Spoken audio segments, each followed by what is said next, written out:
Year, Same to Yeah. you. God, that seems like about 6 right? months ago. It's Oh my gosh, it does. a lifetime ago. But yeah, we haven't seen you since. It's true. January is over. It is. That's okay. It's going into birthday month. Birthday month. Coming up. What's your It's gonna be a birthday in quiet February? one. Al? It's What's coming up. that? Yes. Your birthday's in February, Al? Yes. It's going to be You a celebrate different the month. whole month? Because I celebrate the whole month as well. I usually try to, but it's going to be very quiet this year. Yeah, mine is the 16th. I celebrate the whole month. Oh, I have a, Well, happy fellow birthday month. Thank you. Same to you. Same to you. Except you got when's the your shortest birthday? month, right? You end up with the shortest month. End up with the shortest month, with less days to celebrate, Lou. You're right. That's okay. So we take full advantage. This one's a big one for me. 50 this year, so Oh it's a big boy. one. Oh, you're just a baby. Yeah. I see the Oh, mayor there. okay. Hi, Mayor Arrigo. How are you today? Doing well. How we doing? Doing very well. Good to see you, sir. Nick, did you say you were 50?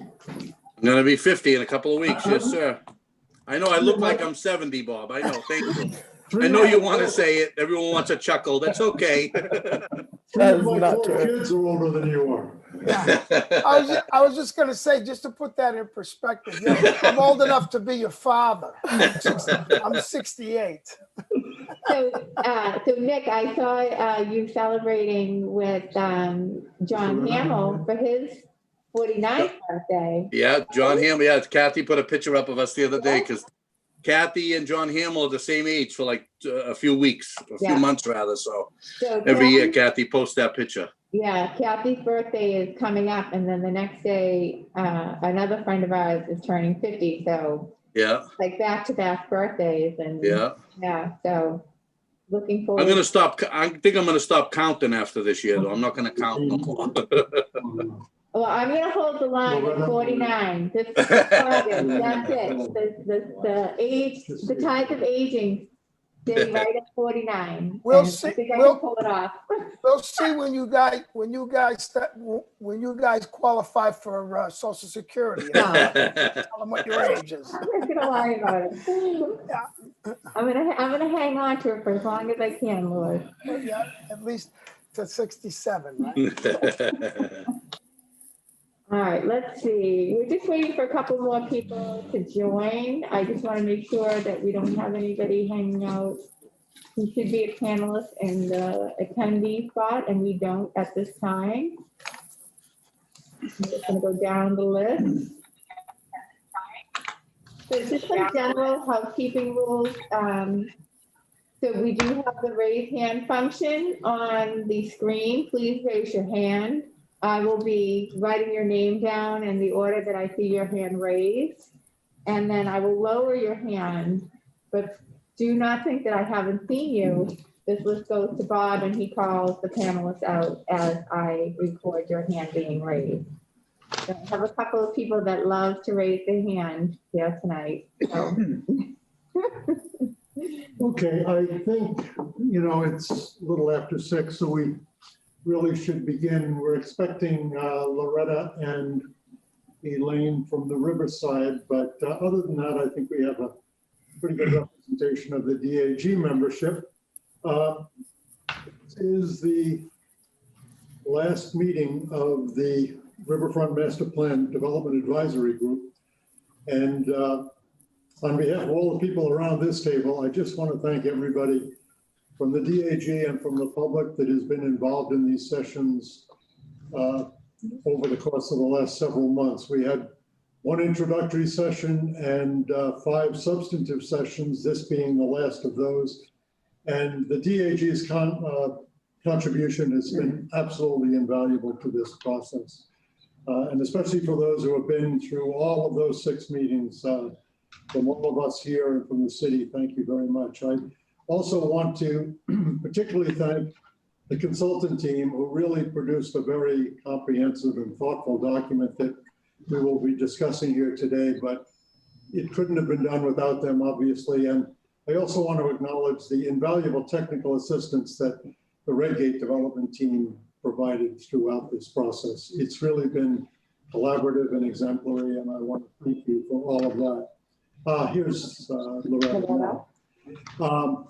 Having said that, I was just thanking you and everyone else, Loretta, so you haven't missed a great deal. We were waiting for you to begin. But what I wanted to say is we're going to begin this last meeting of the DAG in the same way that we began the first one, with words of inspiration and encouragement from Mayor Arrigo. It seemed a long time ago that the mayor convened and commissioned us back in November. And now in July, we have come to, I think, a successful ending to at least this phase of the process. It's really the beginning in many other respects. But with that, it's my pleasure to introduce our mayor, Brian Arrigo. Brian? Thank you, Bob, and thank you for all of your work on this project. And I want to thank everyone that's taken the time out to be part of this advisory group.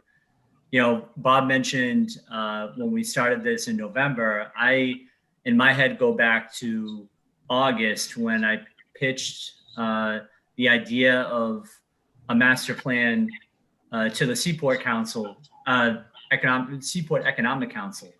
And the fact that, you know, that was a time when the only thing that I was talking about was COVID. And I kind of jumped on that council meeting and I said, you know, it's just nice to be able to talk about something non-COVID related. But the thing that caught me was when we went through our slide presentation of this area and we talked about the opportunities there, to see everyone's eyes light up when you talk about or think about the underutilized parcels that we have.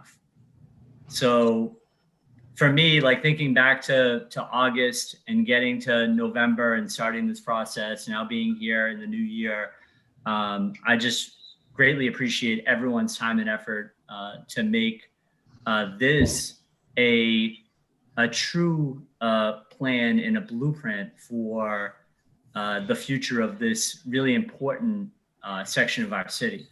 You know, if you think about it, it's truly a gateway into the city of Revere. And I think I mentioned that in November, the fact that so many people from the North Shore and beyond enter into our city, and the first thing that they see is a portion of the boatyard, the G&J site, and Riverside, in the playground and park. And so for us to think about that district and make it an inviting gateway is really obviously important, and will be something that I think will be a legacy for all of you. One note, and I appreciate everyone's time and effort on this, but I want to kind of give a special shout out to Councilor Powers. You know, he's been such a strong advocate for the Pines and Riverside, and the fact that we have so much happening in the neighborhood, between the new fire station that's going to be starting construction or demolition in the next couple of weeks, to the restoration of Gibson Park, and the heightened emphasis of what we do with the boatyard and how we bring recreational activities to the Riverside, and how we really think about the future of this section of the city in a way that we're thinking through 10, 15, 20 years from now, whether that be resiliency, sustainability, or recreation. So John, I just really want to thank you, because this is a culmination of so many efforts that you've had to bring much needed attention to this section of the city. And I think it's important to call that out. Thank you, Mr. Mayor. You're welcome, Councilor. So with that, I look forward to the discussion, the conversation, and I can't thank you enough for taking the time and putting in the effort to really make this a tremendous section of our city, which is already a tremendous section. We know what the opportunities are, but to see that come to life will be really something that is a legacy for all of you. So thank you. Thank you, Mayor. And with that, we'll begin our discussion of the quite remarkable document that our consultant team with our input has put together. As usual, I'm going to turn it over to David Boyes to take us through at least an overview of that document. You've all had it for at least a couple of days, and I hope you've had a chance to review it in as much detail as time permitted. But with that background, I think David will be in a position to give us an overview of the principal sections that are addressed.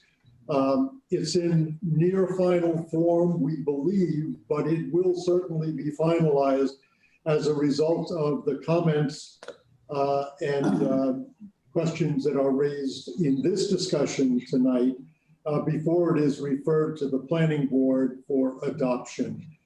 We can discuss some of those next steps after David gets through his discussion, but as usual, feel free to raise your hand and ask any questions as David proceeds through this with his consultant team. David Boyes, it's all yours. Thanks, Bob. So first of all, I know others have said it, but I wanted to say for our team as well, thank you for the collaborative approach, the input. It was a daunting task for us to do this in the course of a couple of months. And obviously there was a lot of work that went into it, but the input and the open conversations that we had made the task easier. So thank you to the entire group and to the citizens that participated, because it was really helpful for us to work through these pieces. As the mayor said, this document is really a blueprint. It's really the first step in the process of revitalizing and reimagining this whole area. So we're going to go through. We hope that that you guys have all had a chance to read it. We hope that we've captured the essence of everything that was talked about and kind of discussed in all of the meetings. Again, it's a living document. It's meant to sort of set up the groundwork so that the kind of changes that we're talking about can happen. So obviously, as these documents go, I think this group knows very well the background and the process, but for outsiders, we've got the preliminary section, which really talks about how we got to the points that we got to. Additionally, the existing conditions piece is really kind of the background piece for the reviewers, especially the reviewers when it comes to grants and funding. And I know Paul Rupp is here and can talk about that a little bit towards the later part of this discussion. We're not gonna go into deep detail on all this. Really, this should be a discussion tonight and a conversation. It's not a presentation. There's a lot of text in this document. A lot of the images that we presented in previous meetings are included in here. But I do want to turn it over to John McAllister and Jay Borkland to talk a little bit about what we have in the environmental section. Obviously, that section's been put right up front because it's such a critical part of everything that we do and all of the planning, all of the components that we've got in this program really take into consideration the environmental concerns of the neighborhood, of the site as a whole, and not just building them as sort of infrastructure pieces, but building them into the public realm and the kinds of places that people can use. John? Okay, well, thank you. Can everyone hear me okay? You can. All right, great. So like David said, we're not going to go into too much detail, but we just kind of want to talk about how we approached this, how we went in. We talked to, at detail throughout the presentations about, we know the big issues are, and that's a great photo of it. It's the flooding, it's the changing climate. We're going to be facing sea level rise anywhere between 1 and 4 feet over the next 30 to 70 years. So it's a problem that's there. It's not going away, and we're not gonna stop it. So we have to learn to live with it. And we're also getting more frequent, more intense rainfall events, which is just going to lead to more flooding. So we really want to take our approach of how do we have creative concepts that where we do no harm, we don't make situations worse elsewhere along the peninsula. Don't push the problem from our study area down the road or across the street. Really just working with creative ideas that are highly effective. But also what we did was kind of a batch strategy of several different interventions. Each one has their benefits and disadvantages, but when they come all together, they really provide a greater overall benefit to the neighborhood. And that was one of our biggest things, was really to try and help with the people in the Riverside neighborhood to get some of the water away from there. There's other studies going on that are doing it, but if we can, any little bit that we can make our part better. And that was kind of our big linchpin, I guess, resiliency measure, was really providing that subsurface storage, getting the water away from the neighborhood and being able to retain water during high tide flooding events so that we're mitigating impact, and it's not taking away from any functionality of the park. It's actually an added benefit. So I don't want to drone on too long, but I do want to pass it over to Jay. If Jay, you want to just say a couple words more about the resiliency stuff of what we did and how we approached it. Sure. Thank you, John. Well, one of the things that we've had a fair bit of history with the resiliency activities and particularly coming up with innovative innovations, and they come straight out of some of the disasters that the nation has lived through, from Katrina and Sandy, and a series of very interesting sort of living with nature types of interventions have been created, a toolbox essentially for civil engineers to use for coastal resiliency. And we dipped into that toolbox and identified what the most likely and most the interventions that had the most efficacy for this particular situation, where we have, a residential area that floods on a regular basis, parkland that we want to have be for the norm as well as the storm. So for everyday enjoyment for the folks, but also to act as a buffer and a sink for some of the water during the times when we have, when the area experiences flooding or storm surge. And so that combination of engineered both sort of piping and hard engineering, which is traditional, and the sort of forward-thinking green environmental and effective natural building blocks is what we put together for this project. So, John, I see we've stopped on the slide that had the specific overview of the particular interventions that we've included here. So, if you want to sort of tick them off, go ahead. I mean, we went through this on the last presentation, but really it's just showing, like Jay said, we have the toolbox where we have multiple, and it's color coded over there, so you can see there's 5 or 6 different options. The soft ones with the salt marshes and the rain gardens, and some harder ones where you have drainage pipes, a pump station, your subsurface storage. So there's multiple. We tried to approach it from multiple different strategies to really provide the most resilient, and that's what it is. It's not, you're not flood proofing, you're making it resilient against floods. So you're improving its how you can weather a storm event or a high tide flooding event. That's what we're trying to do here. So David, does it make sense to elicit comments with regard to this section before we move on? I might note that the prominence of this section is a tribute to John Powers, Loretta, Elaine and Eric, who made it clear to all of us that we needed to pay attention to some really rather persistent and problematic existing conditions. So this is featured prominently in response to those kinds of priorities. So if you have any comments or questions, for better or for worse, we'd be interested in hearing them. Loretta? At the moment, I don't have any. I think I had addressed some of those concerns in this meeting.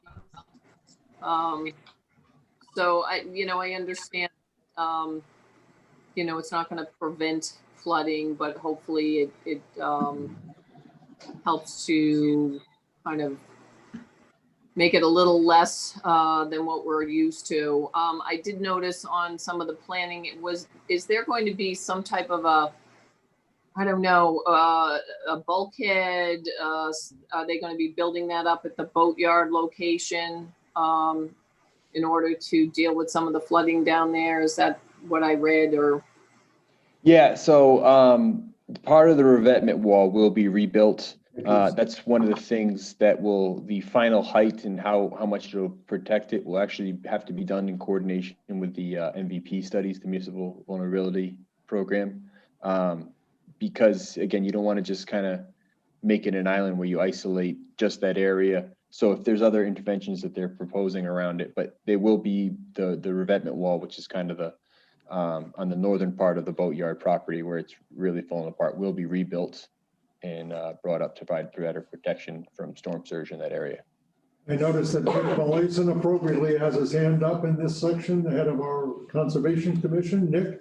Yeah, thank you, Bob. Thank you. So, John, again, I believe I asked this before. Right now, there's nothing down there. There's no protection or anything down there. Whatever is there isn't working, correct?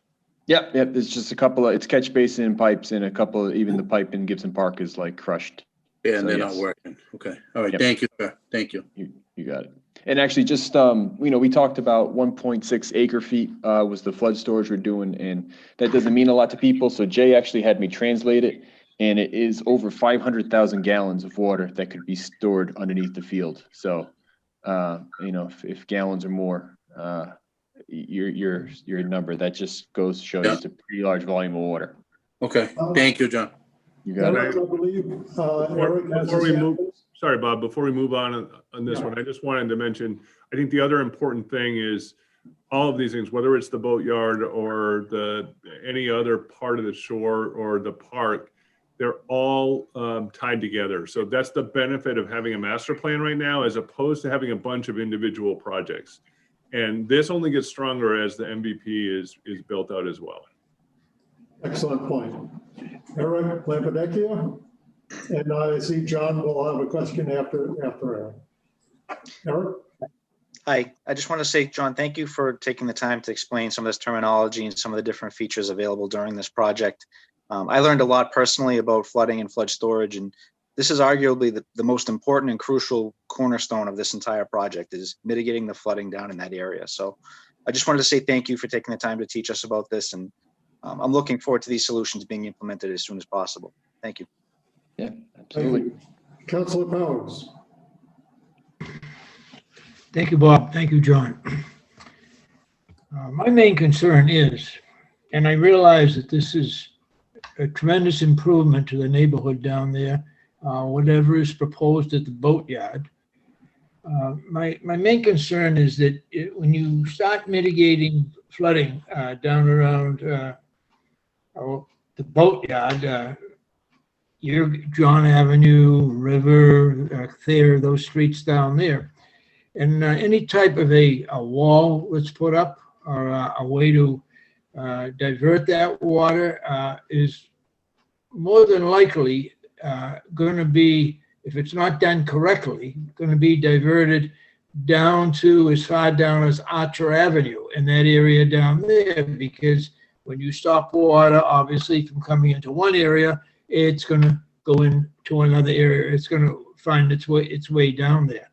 And my other concern is too that several years ago, probably 8 or 9 years ago, we had the pump station on the Linway rebuilt. They were having terrible problems with the sewage down there, and that pump station is operating very efficiently and effectively right now. And I would want to make sure that that area, while it's storage and not stormwater, is also taking into consideration on any plans that would be forthcoming. The sewerage from Riverside goes under John Avenue, under North Shore Road, over to the pump station, as will the sewerage, I would imagine, from the new development, proposed development down there. And it goes into the pump station. It goes on a forced main down to about 600 Boulevard, and then it goes into a gravity line. But I would like to just, bring that to your attention so that there's going to be so many units added in that area that all of these things are taken into consideration, particularly the pump station, because I don't think anyone enjoys having sewerage in their basements or their homes after a hard day's work. And I know that's been the case in the past, and I just want to make sure that any of that will certainly be mitigated with this new project. Thank you. Sure, absolutely. So with respect to the sewerage, I know that we did talk about this previously, and Frank had mentioned that as well, that the pump station will need to be expanded and built, but that's all part of the site plan review process that they'll go through in the engineering department, and they'll look at the flow that be coming out of the building and what effect it'll have on the pump station, and it'll upgrade the size of the pump station. If they need to, they'll upgrade the pumps. With respect to the flooding that you were talking about, you make a great point about not wanting to relieve flooding in one area only to exacerbate it in another. So there's two types of flooding that we're dealing with in this area that we kind of talked about. There is the rainfall flooding that comes, just during a storm event, and that's really held up by the tributary area. And we talked about that a little bit previously, that there's 5 or 6 tributary areas in this. So we're taking the flow from the neighborhood area and moving it up away from there into the Gibson Park area. So that's going to be an improvement to the rain flooding in the neighborhood, and it won't go to the south to the other parts of the area. In terms of the storm surge, that's exactly where you're correct about if we rebuild the revetment wall, it could push it further south into the neighborhood or even push it further to the north. And that's why we were saying one of those things that will be, when this is done, it'll be done in coordination with the MVP study, because that's looking at the whole area to provide more of a regional, localized, I should say, regional improvement for storm surge and high tide flooding. So that's certainly something that will be done. I think it's fair to say that your strategy from the beginning is kind of first do no harm, that you certainly don't want to do anything that will exacerbate the existing situation, and everything we can to improve it, but certainly not to make it worse. Loretta LaCentra, I believe, has another comment or question. Yes, thank you, Bob. I just wanted to make mention of all the hard work that Al Baker is doing, not only with this Riverfront master plan, but as well as the MVP.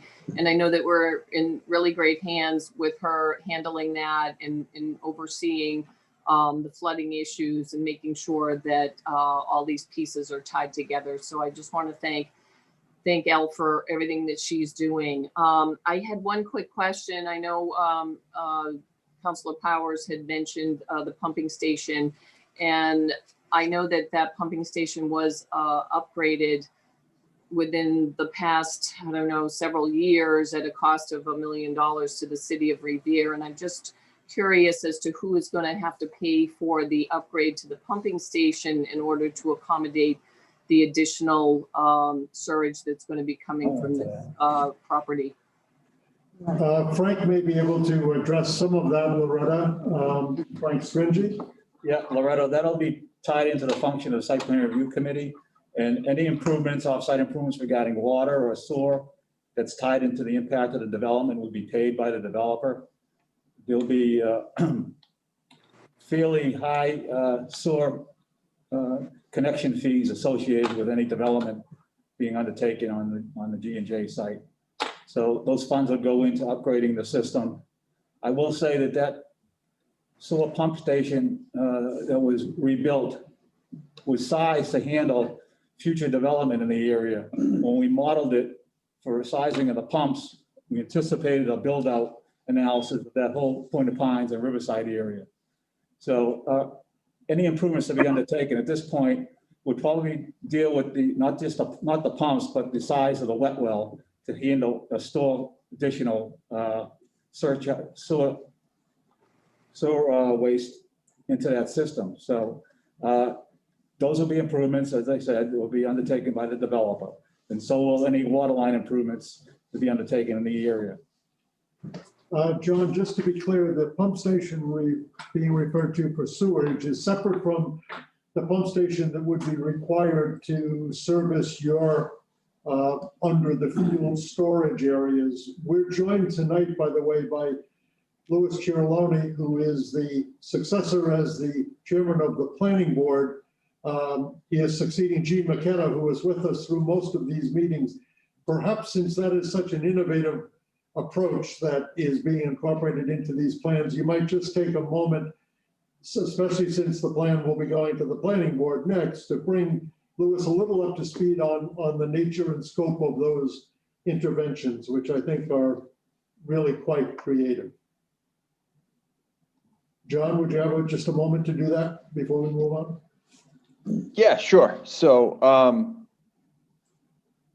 actually, I'm sorry, I was reading a text message. Could you ask me the question again? You wanted the interventions with respect to the planning board? I was saying that we're joined for this meeting by Louis Ciarloni, who is Gene McKenna's successor as the head of the planning board. Yep. This plan will be going to the planning board early next month. And I just thought one of the more creative resiliency strategies was the underfield storage system, which also has its own pump station requirement.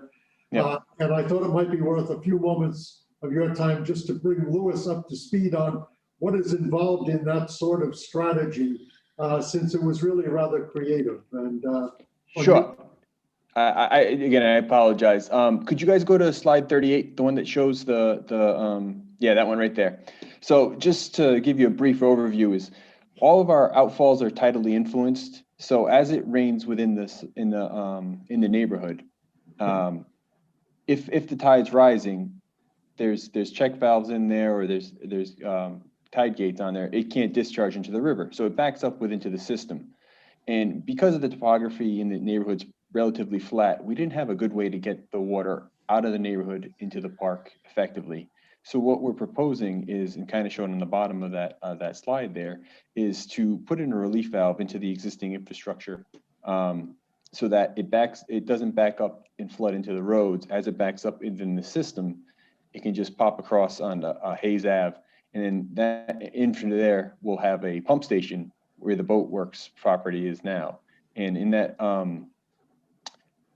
pump station we'll be able to put it up, and underneath. If you go now to the overall intervention at 36, you'll see we have this big multi-purpose field that we're going to be repurposing where the baseball diamond is now. We're expanding it all there.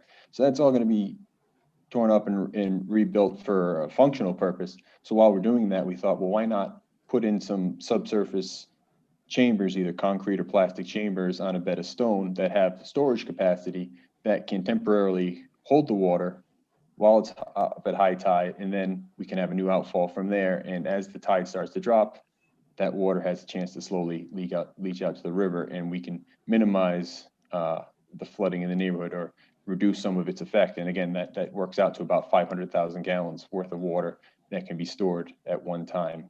And usually, within 6 hours, that we actually did some rough calculations, and it's about a 4-inch storm event, which is, close to a 10-year storm event. And I think we can actually, with some other tweaks to design, probably get the full 10-year storm event in there. So, thank you, John. And then just doubling back, the one thing I do want to mention, the text message was about this. It wasn't, it was just between David and I. He was just correcting me to point out that even if we do rebuild the seawall at the Boat Works, it's not technically going to push it into the neighborhood or anything like that. It has like a de minimis, we say, impact on it. But what it does is it's not the best use of funds or interventions if you're just going to protect one site. And that goes back to the whole thing is we're trying to protect 19 acres here, not just the 1 acre the boat works. So, and if we can protect the whole neighborhood, that's really where you get the more money for your bang for your buck, I guess is the way to say it. So that's kind of just what we wanted to reinforce that I didn't come across in my first time. That's helpful, John. David, back to you. Are there any more questions about this section just before we move on? Seeing none? Okay. So the next section is really about the vision. And, you know, obviously there are a lot of components to this. There are, you know, we have broken it down towards the end and we'll talk about that. But really it's this idea of reclaiming the water's edge, both on the public areas where, you know, the park is right up against the water, but it's really not well connected. And then all the way through along the edge of the private development, which at the moment is really, you know, it's not accessible. You know, we all know it's a tow yard. So this is an idea of some of the potential uses. And, you know, Michael Hinojosa has said pretty clearly, and we agree, and this master plan has some program elements into it. What will happen is as these pieces get funded and as they're ready to go, really, you know, it's figuring out what has the biggest impact on the city. What really is, where are the needs? So if for instance, the new high school builds tennis courts and we don't need 4 tennis courts here, we'll flip that, or the design team that comes in and does that park work at that point, under the guidance of Parks and Rec, we'll flip that to another use. But this is really just that overall roadmap. And, you know, Sean, I'd like you to jump in a little bit and talk about some of those benefits. Yeah, as David mentioned, I think it's, you know, you've got the amazing green space right next to the water. Unfortunately, there's not a lot of access to it, both visually and physically. So the opportunities to really, you know, enhance and improve those opportunities and allow Revere to really get to the water's edge. And once again, whether it's overlooks or improvements at the pier, or whether it's stadium seating that actually gets you down to the water, you know, there's this amazing amenity, and right now there's just not a lot of interaction, if you will, with it. So I think the opportunity of having this kind of read more as an internal focused space. I think we've got great amenities that we've worked with you guys to develop a concept to make sure they're kind of fitting into the broader context of parks and needs within the greater Revere. And I think the really cool thing that's come out of this is now all of a sudden it's not quite so inward focused. I think now all of a sudden we're taking advantage of the water, the distance views. You know, it's really making that space feel much bigger. And I think that's an amazing thing. And then likewise, as we started the conversation with the mayor, is as you come south on 1A, the new gateway, if you will, you've got the Point of Pines Yacht Club on one side, which is wonderful water usage, active and vibrant, which is great. Now I think you'll have a very similar complement in a different way on the opposite side of the bridge, which will be a great kind of introduction and welcoming into Revere. Certainly we can't do that, or would be a little more limited, if you will, without the work with the bridge and MassDOT on the new exit ramp and the configurations there around with the roundabout. The ability to really have this new entryway, there we go, exactly. It'll allow people to get to the park without having to go through the Riverside neighborhood. You'll have the ability to come underneath 1A and essentially arrive into the park itself. We had a lot of conversations about parking, amounts of parking. It certainly is expanded. Once again, we're really trying to get those visitors that do drive have a place. Likewise, we've looked at bicycle improvements and connections. We've looked at pedestrian connections. So anything that we can do for, certainly I will call the neighborhoods, the adjacencies for sure, having the ability to get there not to be a car and making those connections safe and comfortable and inviting. We're definitely a part of the conversations we've had. So really trying to make this multimodal and an amazing, accessible community investment in a park space.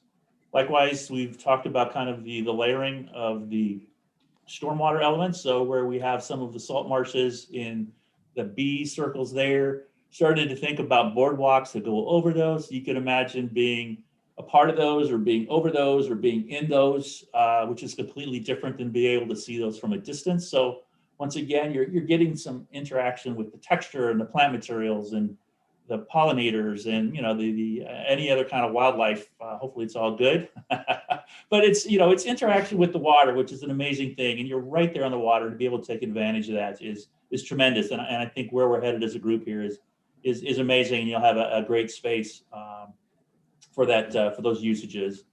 Likewise, John mentioned the ball field in the center, the kind of the multi-purpose field. We've talked about that being illuminated. We played around with the sizes on that and certainly got to a place where we're able to work with the existing baseball diamond and backstop pretty much where that is today. And then we now have the flexibility of doing either a football field. We've got two smaller youth or soccer fields that run perpendicular to yes, exactly, between the water's edge and the pathways. And then there's one a little bit older kids, slightly smaller soccer field that will run north-south on the sheet as well. So all of a sudden, we've got a lot more flexibility to support the broader Parks and Rec vision and needs within Revere. Certainly, it doesn't solve all of it, but I think this contributes to the broader parks needs. So I think we're helping out there. And as David mentioned, it's a master plan document that has been pulled together with consensus here. So as it kind of lives and breathes and evolves, definitely, I think it's got that adaptability. And if some of those courts were to go away for instance, and the high school had 4 that we didn't need all of those here, I think that's something that would want to be reevaluated. There may be opportunities for more green down the road, but it's really, I think we've got, as he said, a master plan in place that works really well. It's got a strong interconnectedness with the path. So we've got between the pickleball, a new introduction actually in V of a basketball court, a full-size basketball court. We've got the existing playgrounds. We've got a new dog park. And then likewise with the tennis and pickleball. So you've kind of got this core of more athletics, if you will, that kind of surround the multi-purpose field on the 1A side.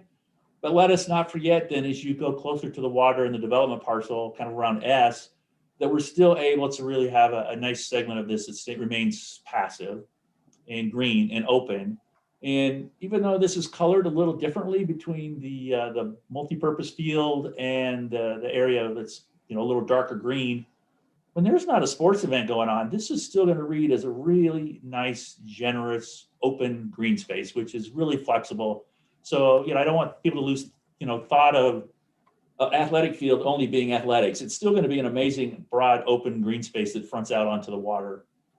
And then likewise, we would be remiss not to talk about the community voting aspect. And I won't go into it a lot because I know we'll talk about it a little bit more within the boathouse, but there is the introduction of a more shallow depth boat element right there with C, exactly. So whether that's windsurfing, paddle surfing, canoeing, kayaking, having once again the ability to launch those size vehicles and get out to the water is certainly a tremendous opportunity that we don't have right now. So I think it's been a pretty amazing journey, and it's been exciting for us to work with the community to make sure everything we're proposing is a part of that broader vision. And once again, with Michael and Elle to make sure we're supporting the broader Parks and Rec for the city itself. Thank you, John. And speaking of Elle and Elle's public park portfolio, I would just note that you had also made a provision for the inclusion of some public art into the space. Not exactly sure where that might be, but at the moment it's designated within the roundabout. But I think that could be very significant, especially reinforcing the whole gateway element. We've also discussed the underpass under 1A as a potential, and as part of the discussions in previous meetings, we've talked about that as a potential for public art as well, more of a light kind of feature. So We do have that in progress, the underpass for Route 1A. And as the Public Art Commission is formed over the coming weeks, you'll be seeing some more information about that. And then just to circle back about MVP, if anybody is so excited about these night meetings and you want to join us again, the next MVP public community meeting will be on February 23rd at 6 o'clock. And that will be posted to the Revere calendar probably by the end of next week. I know Gina Vanderloop has a question, but before that, Gina, if you could hold just a moment. I just want to make note of the fact that joining us for the first time here tonight is Vincent Ticini, who is the new Commodore of the Point of Pines Yacht Club. He's the successor to Jay Bolton in that role. As you indicated, Sean, the Point of Pines Yacht Club is a valuable and integral part of the Riverside District, and we are, Vinny, here to support whatever needs to be done to enhance your operation, including the prospect of dredging or whatever is required in the future. This is your first meeting, and I know you're probably absorbing a lot, but if there's anything you want to say about how you see the future of the yacht club in this area, feel free to do so, and then we'll move on to Gina. You have to unmute yourself, Vinny, if you want to. I just unmuted myself. Thank you. Looking forward to participating on behalf of the yacht club. Clearly, we have our issues with dredging, and we are starting to kind of formalize our approach to it. And as we move forward, any help we can get from the city regarding that with the permit processing, et cetera, let alone the cost is incredible. So, but we look forward to working with everyone as we have been there for over 100 years. We want to be good neighbors and continue to support anything that will improve our city's posture. And as the mayor said, the gateway into the city will be a great value to everybody in that area. So thank you. Thank you, Vinny. Welcome aboard. And Jay did a great job on behalf of the yacht club today. Thank you. That, I want to ask Gina Vanderloop, who I believe has a comment or a question, to take the floor. Sure, just a quick question, and really great overview of all of the amenities and things that are coming. It's really exciting.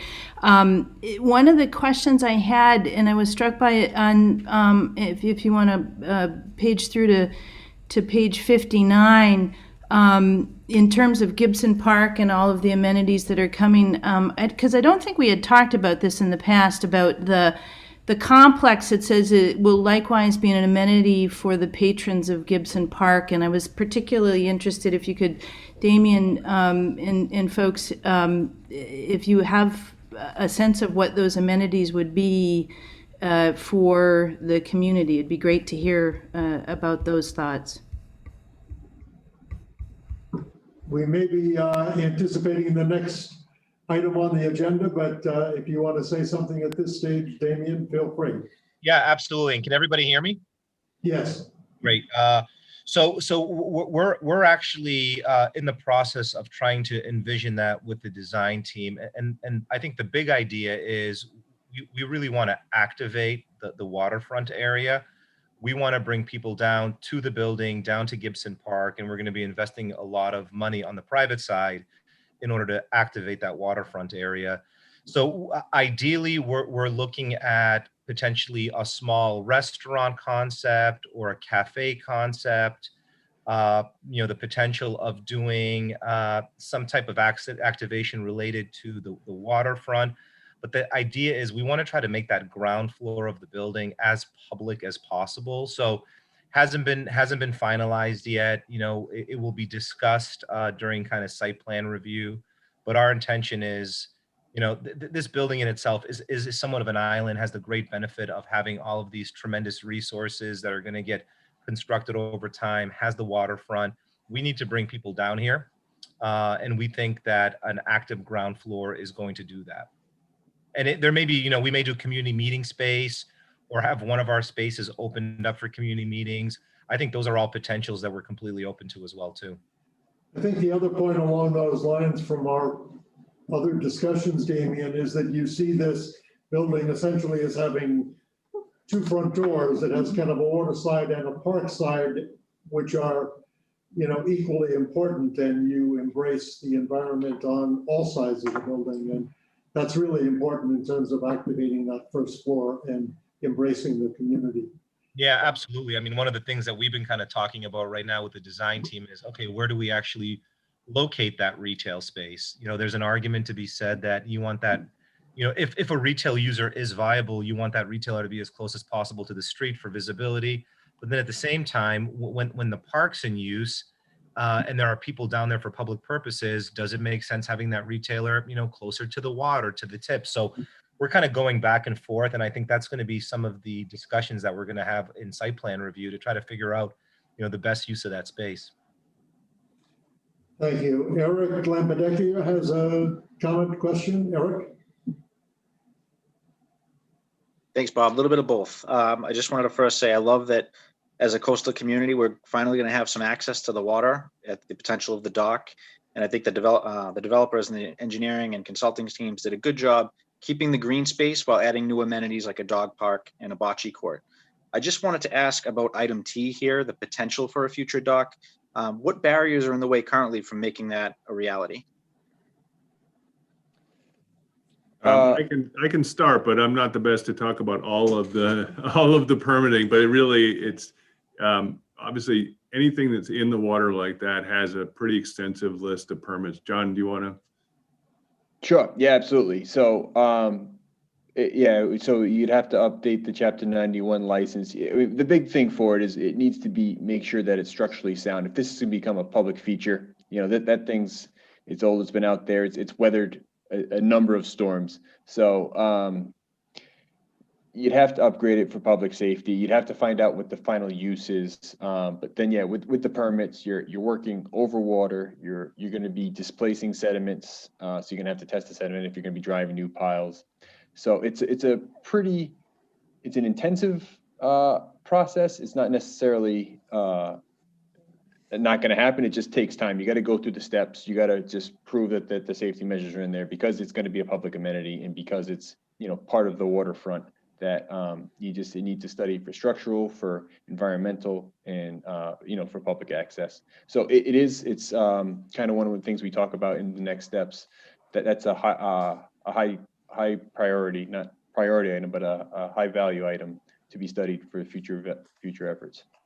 Yeah, we see there are several steps with that. I mean, obviously the first is programming to figure out what the use is going to be, how it's going to be used, whether it's a fishing pier or potentially some kind of day cruises or other things. The other is the existing conditions evaluation. An engineering team will have to go out there and really take a hard look at all of the pieces that are there. And then it will be to figure out the permitting process and obviously the funding and the construction. But the good news is there's a pier there. It's going to stay for a while. It's not, and it can, it's easier to rebuild something than it is to try to bring something out into the water brand new. So that's I might just add to that this is a public amenity that will be owned by the city of Revere, and clearly we'll be working closely with the developer to provide technical assistance and so forth. But public ownership will certainly facilitate some of the permitting processes and likely the funding processes for these kinds of improvements as well. And Eric, just to add on to that, we've actually already commissioned an engineering study of the existing structure. So I believe the engineering firm was out there last week just doing some initial evaluation. So we're going to start getting a better idea of what we have and what it may cost to improve. And some of the things that we've been working on is, there's going to be a lot of private investment here too, but we're also going to be seeking public investment from a variety of sources, state, even federal. The city has some great experience with that. We're bringing on a consultant to help us with that. So this is, truly a public-private partnership, and we're going to try to attack it all the ways. Privately, we don't want a dilapidated pier in front of our building, and I think the city has a better use for it and a great public use for it, and we want to help facilitate that. And it's even possible that if and when an infrastructure bill, for example, is passed under this new administration, that projects like this could be a potential use of such funds, and has a lot of environmental as well as economic and civic benefits. Did you have another question or comment as well, Aaron? No, I just wanted to add to, I know that we haven't mentioned it tonight, but I know it was discussed often, is the rebuilding of the General Edwards Bridge. And I just wanted to make it known that this plan was all put in place in regards to some of the infrastructural changes for those that are new to this call, in anticipation of that. So this would be I just want to clarify on this call as well, this will be a one-time alteration to that traffic pattern, correct? There wouldn't need to be another change. That is correct. One of the great advantages that emerged from our discussion with DOT is that all of the transportation reconfiguration that we're talking about, although it will serve the bridge, can be done before the bridge is actually designed and constructed. In that regard, at least on the southbound side, it's relatively independent of the bridge, which was very good news. Otherwise, we could be waiting 5 or 10 years for them to figure out exactly what they're going to do and when they're going to do it. So the great advantage of our collaboration with DOT is our ability, with their support and with further permitting from DOT, to move this project forward before the bridge is actually designed and completed. And the bridge designers have been part of that discussion. So excellent point, and thank you for making that. Did we have? We have Loretta. Oh, Loretta. Loretta, you have another question? I did regarding the pier, but I think the question was answered during the presentation. I just wondered at this point in time, you said you're doing structural studies on it and whatnot. So this particular pier would not become a liability at all for the city, I assume. It would have to pass muster in order to be either rebuilt or used in some capacity. Yes, and we're working closely with the developer to assure that it's an optimal outcome for all concerned. We won't end up with a liability, as you suggest, and nor can the developer really, as Damien suggests, tolerate such a thing anyway for their own purposes. So I think we'll have a happy outcome. It's a complicated process, technically, financially, politically, but I think we can achieve it in the context of this larger vision. Beautiful, thank you. Anything been said about the? David, back to you. So as we move forward through the document, keep going past the park. We'll talk a little bit about the rowing center, which we know is an important component. It's not just an idea. I mean, it's an idea with support behind it, both from the city as well as from the North Shore Maritime Group, Will Goldenheim. So it's an exciting idea. I think everybody really loved Will's presentation, and I think that the thing that really stood out from that was this idea that not only is it great for kids and adults and great access to the water, but it actually, reinforces environmental stewardship, that rowers in general really, they're on that water. It's their goal is to keep it clean, and that's a great thing for the riverfront as a whole. So we also have obviously our section on the private development, and as Damien said, it's very early in the process still, but it's really the idea of creating active places. It's really the idea of a development that fits well within this part of the city. It becomes the new gateway for Revere, and it adds that public benefit. I think Gina already mentioned the piece on there about talking about public benefit from the existing from the proposed building, but it's not just the potential spaces inside the building. The whole boardwalk piece would be activated, and preliminary discussions include things like, can part of the gym program be outdoor exercise spaces? really, we've got this great loop that's being created now throughout the entire 16 plus acres. Can that be a little bit of an outdoor, it's a jogging path, but it also has exercise areas in it as well. So the park has the boardwalks have this potential to be, something different for everybody. So have an interest for all the different constituents that are going to use it, whether it's kids, young adults, older adults, everybody will have a different way of interacting with this place. And then finally, it's really these other pieces. Obviously, the Mirage site is part of the study, but it's really outside of any influence that anybody in the group has.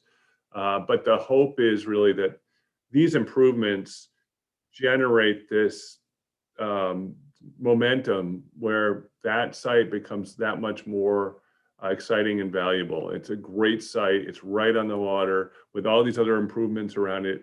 It's only natural that it's going to become some kind of fantastic restaurant, fantastic public amenity. We also, the fire station, the nearby fire station at the Point of Pines that's under design right now and soon to be under construction. We did have the ability recently to meet with Deputy Chief Cheever, and it was a great meeting. We got to understand a little bit of things that the fire department needs, and with a couple minor modifications of some curbs, stretching the work out to the Linway as part of the new access, we can accommodate things that the fire station needs in the future. So allowing them to deal with potentially having future high water trucks, future tower trucks, and things that they can serve out of this station. I think the other important thing that the neighborhood should understand is, talking to the deputy, they don't see that need for that emergency access from this side. They have other ways to get to the Riverside neighborhood. They would not probably use that route. So that particular piece can be reevaluated. And that idea that we had that there might be a gate with that only the fire department would have access for, it could still be done if the neighborhood wanted it, but it doesn't need to happen anymore. The fire department doesn't think that they would use it. They don't want to have to get out of the truck to open a gate. So any concerns about traffic still kind of flowing through the neighborhood kind of are alleviated in that way, which was an interesting thing that we found out. So here is the ultimate vision of all of these pieces. We should probably stop here for a minute, and then we can talk a little bit about the final piece, which is really the sort of the phasing and the overall components and how that might be broken out.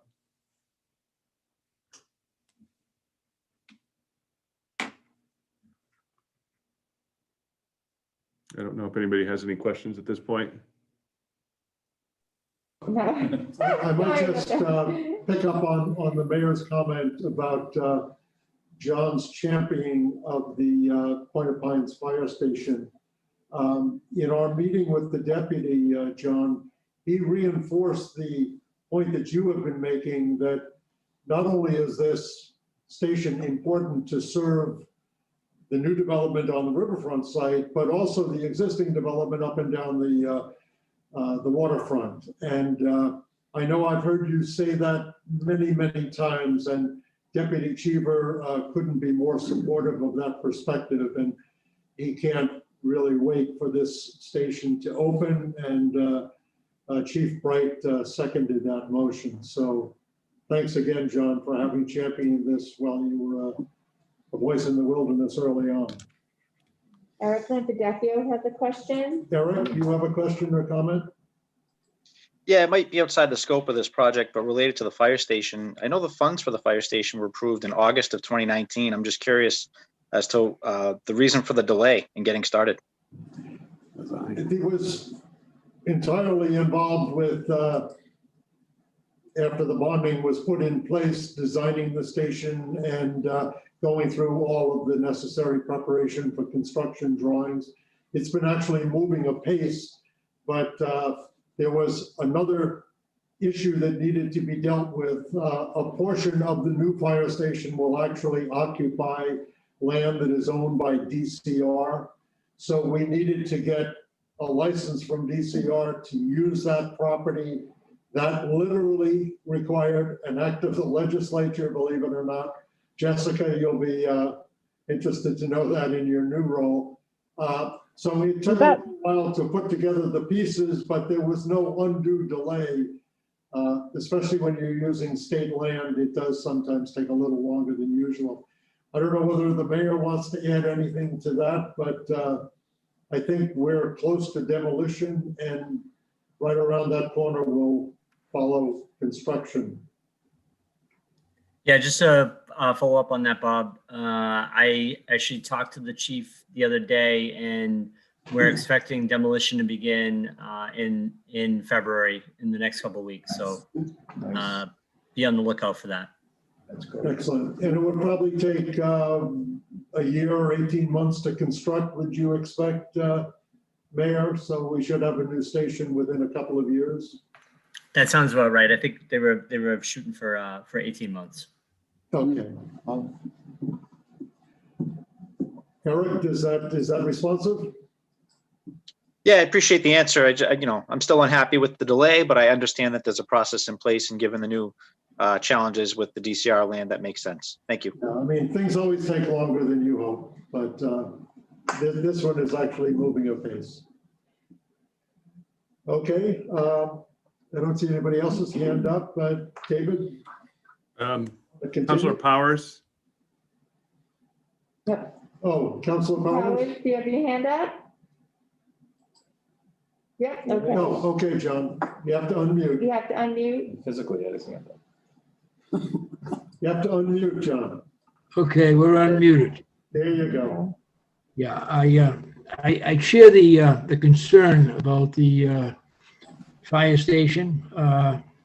However, capital projects such as the fire station are not just done overnight. It took a good amount of time to get the money approved, the bond authorization through the city council, which I might add voted 11-0 in favor of the bond authorization. So that was a major plus.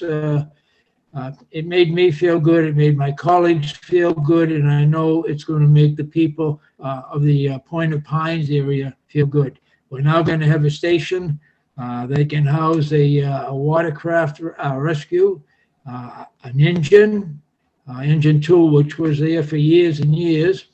And also down the road, because of the development, particularly the Boulevard, Ocean Avenue, and the G&J site, we're going to be able to put either a ladder or a tower unit in there, depending on what the chief recommends. We've discussed both of these issues, but it's going to happen. It's going to happen very soon. I'm sure the people down there will be more than happy to know that station there. In addition, it's also going to have a community room attached to it at the rear. So that'll be another positive thing for the Point of Pines area. It's long overdue, and it's going to happen.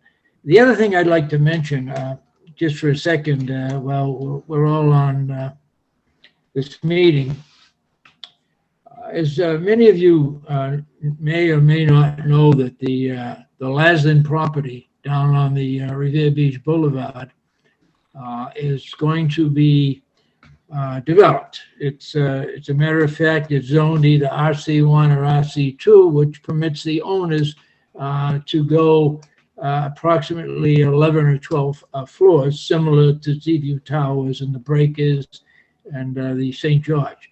However, it's all been my contention that whatever is put there, that it doesn't go any higher than 5 or 6 floors, because we want to keep it in conformity with the beach house, which is a great project down there. It's very attractive. It's very positive for the city, and we don't want to see something going up 11 to 12 stories when it's not necessary.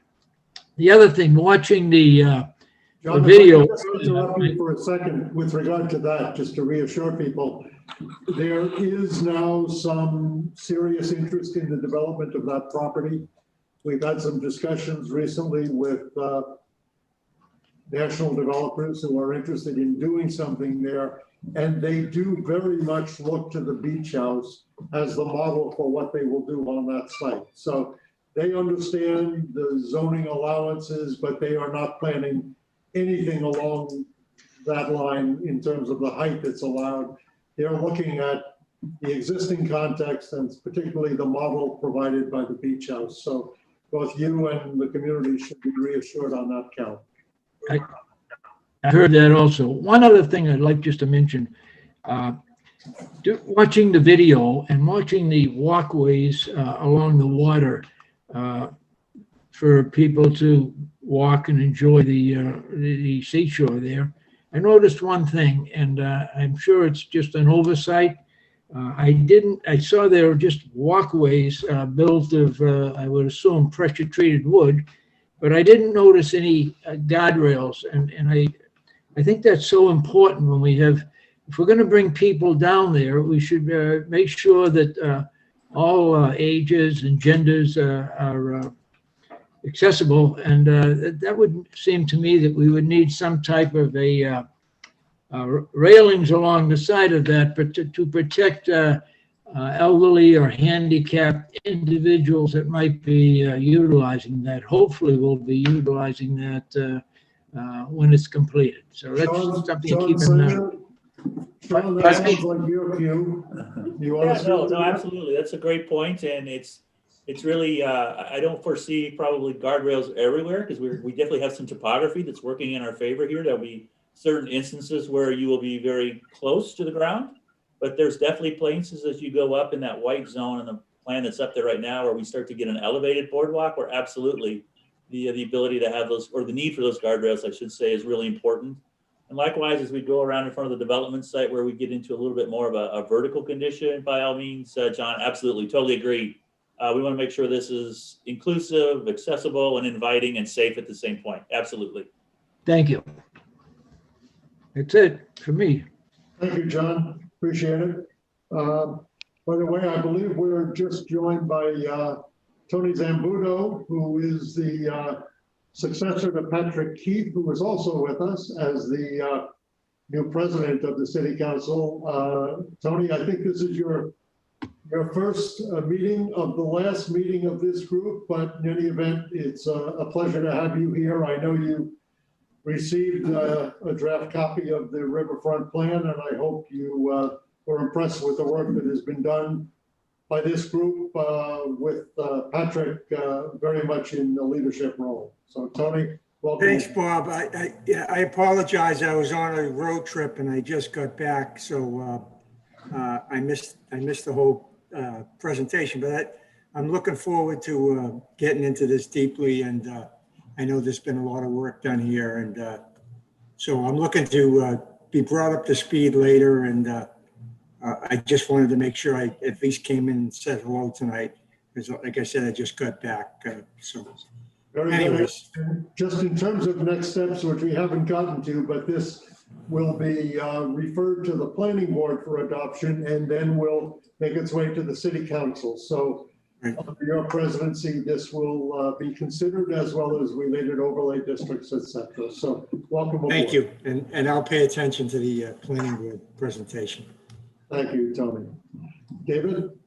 Thanks, Bob. You just basically did the next section for us. So, yeah, so the next section really is how do we bring the all this forward, and some of it is it's the planning board, it's the overlay district for the development, and then it's really getting to funding. And before we talk about funding, we should just take a quick look at the plan and just kind of slide 69.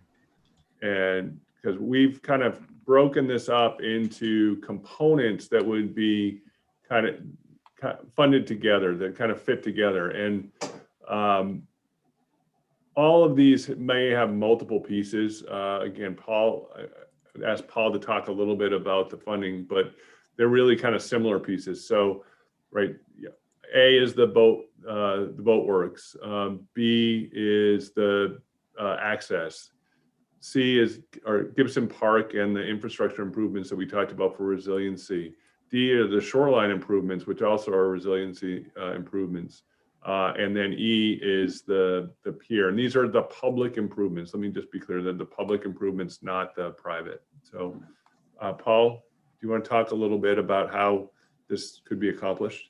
Yeah, I'm not going to go into each and every element and outline potential funding sources, but there are funding sources. I think what's most important to note is the paragraph on the right of the plan, which says that there are these multiple funding sources and that things change from time to time. Programs are added.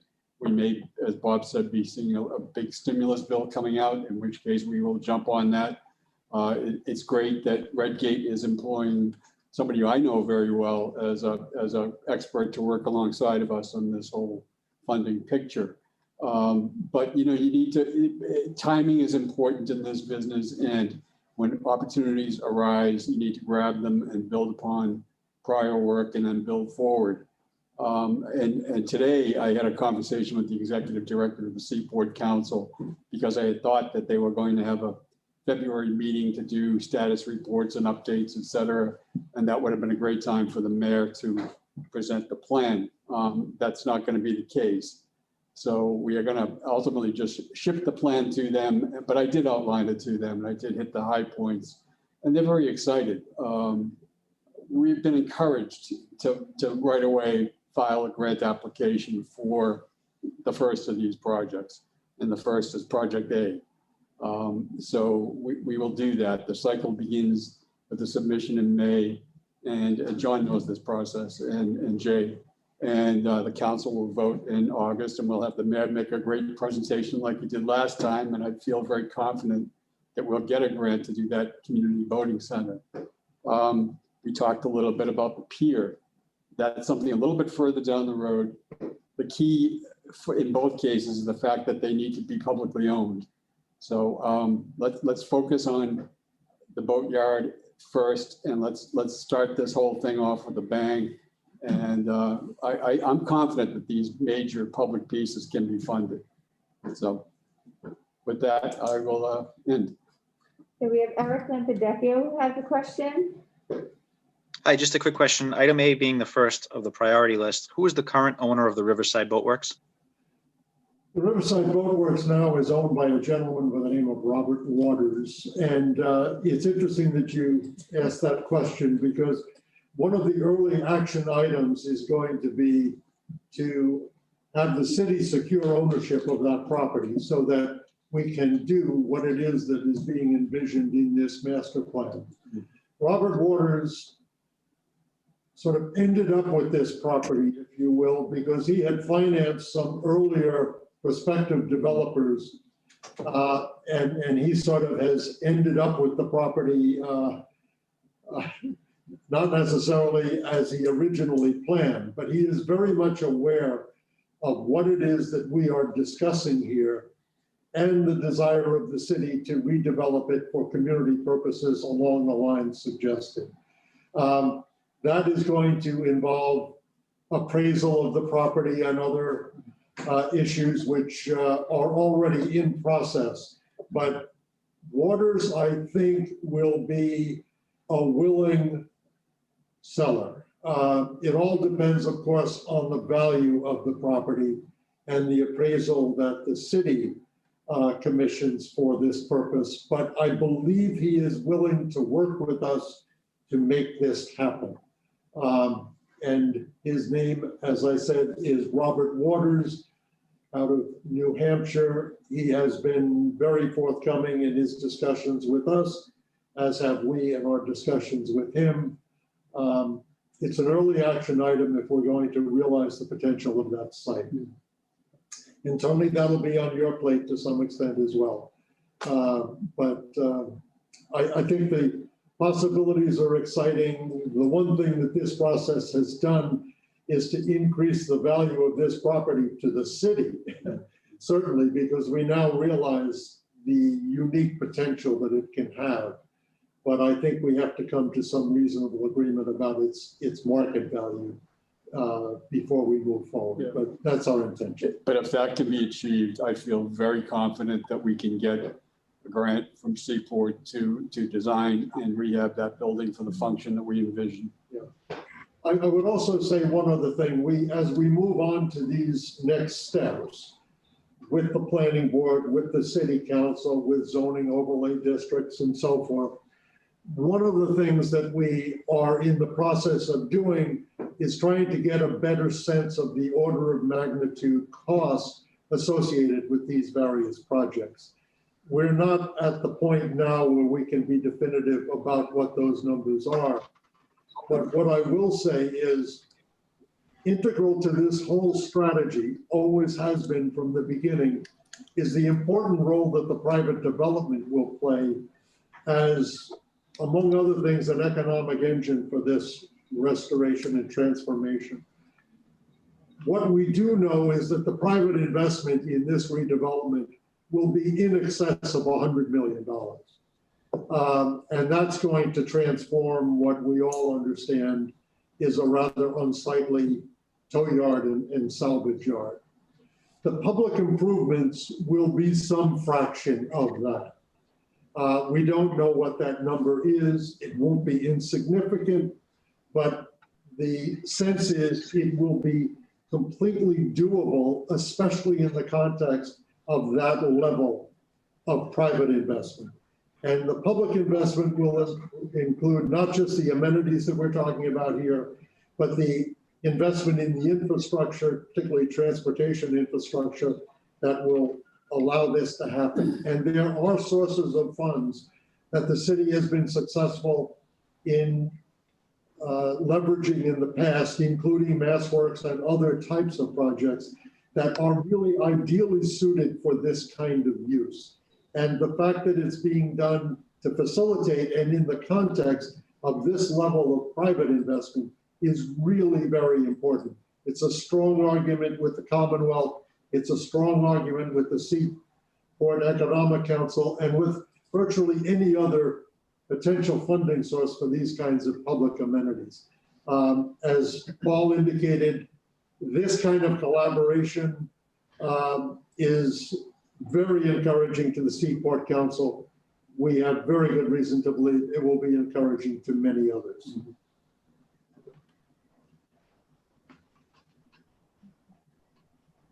Jessica, now that you're our new state representative, any comments you want to offer on the plan as it is evolved to date? Sure. So, well, first I want to commend you guys. This has been a great project to be a part of and watch it evolve over the past few meetings. A lot of thought has gone into this, and it's also been great to see how the developers have taken into account what the residents have asked for and how that's kind of over the last few meetings. So I'm excited to see how this turns out. I'm excited that the community is going to have more access to our beautiful waterfront. But again, I'll reiterate, I think the most important part of this plan is how we plan to deal with the floodwater and the different programs that are in place, you know, from actual engineering to vegetation. I think that's going to have a big impact on the community, and I'm excited for that. So happy to be a part of this. It's been very informative. I've learned a lot, and I really want to thank you guys for your hard work. It's been quite a project, and I look forward to seeing the next meeting on it. Very good. It's heading your way on the city council as well, Jessica. So I'm not sure that Patrick is still with us, but I just want to acknowledge the other elected official who has been very prominent in this, Patrick Keefe, in his role as president of the city council then. Patrick was very helpful in introducing us to the people that have brought this wonderful idea of a North Shore Rowing Center to the Riverside Boat Works, and otherwise has been very helpful in all of this. And whether as past president or as board councilor, he brought an awful lot to this plate. And I don't know whether Patrick is still with us. I know he had another engagement, but in his absence, I will acknowledge and thank. And we him for his- have John Powers is wishing to speak to. John Powers, Councilor Powers. Yes, Bob, while we're handing out accolades here this evening, I'd also like to thank Council President Zambuto and Representative and City Councilor Jessica Janino, along with Patrick Keefe, because they were very instrumental in the acquisition of the proposed acquisition of the boatyard down on Mills Avenue. As a matter of fact, they supported myself and the neighbors down there 100% by amending the zoning down there about a year ago and purchased the boatyard. And I'm sure that there are grants out there, but there's also free cash to the tune of $8 million laying in our city coffers, which could be used to supplement any shortfall with regard to grants to purchase that boatyard. And I think once and for all, that would negate the fear of the residents on Riverside of having any large 6-7-story buildings, 40 or 50 townhouses going there, which would only impact the neighborhood most adversely. So I want to just bring that up because they have been coming to these meetings and they've certainly been very instrumental with regard to the boatyard. Thank you all, Bob. John, that brings to mind one other accolade, and that's to your late colleague, Bobby Haas. I remember when you and Bob and Loretta and Elaine and others were down there in the middle of the winter, you know, trying to stop some unwelcome developments down there. And he certainly played a leading role with you and sorely missed, obviously, but needs to be mentioned in this context. He certainly did. And I also want to thank him posthumously for that support. Just to, Paul wants to add something? Just to clarify, John, the ideal scenario would be for the city to acquire the boatyard and for us to get grant funds to rehab and repurpose it. It gets unduly complicated when you acquire land with grant funds. So that's the quickest, easiest way, and I would hope that that's the way you pursue it. The only reason I brought that up was because you know, I think it's so important that we do acquire that property, not only for the, it'll benefit the project over G&J, but also the entire city of Revere and particularly the community down on Riverside. My only reason for bringing that up. Thank you. And beyond our elected officials, I just, as long as we're complimenting people, it was Loretta and Elaine who have been arguing for this kind of community use, certainly for the limited time that I've been around, and no doubt well before then.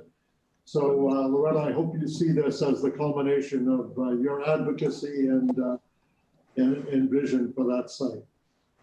I couldn't be more pleased, Bob, honestly. Thank you. Very good. Well, I don't see any more hands up, and we might actually, if possible, end this meeting short of 2 hours, which wouldn't be a bad thing, but we will be refining the final elements of this plan as the result of this meeting and referring it to the planning board for adoption. The planning board, Louis, I think is scheduled to meet on February 9th, I believe, to consider this possibility and probably hold a public hearing, which will be done at some point in conjunction with the city council.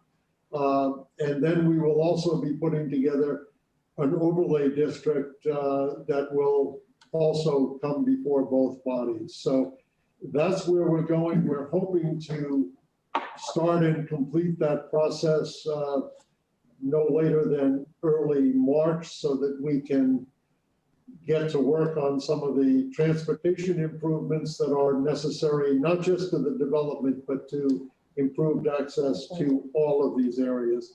And Bob Mara, you were very helpful throughout all of this and haven't said a word tonight. Is there anything you want to say? As usual, you're the voice of wisdom. I appreciate that, but when it's all been said, there's nothing to add. That's what I said.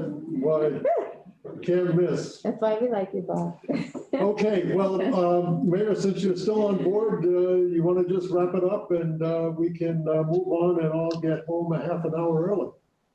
No, I'll just thank everyone. Obviously, with Bob's clever one-liner, you can see why I miss him in my office so much. I miss those good That's one-liners. Bob Mara, as opposed Bob to Mara, that's right. So just thank you everyone for your time and effort in getting this blueprint done, and we really appreciate it and look forward to the next steps. And on that note, seeing no hands, we can adjourn this meeting with thanks to all, and we'll keep you in the loop as we move this process forward. Thank you very much, everyone. Good night, everybody. Good night, everybody. Thank you. Good night. Good night, everyone.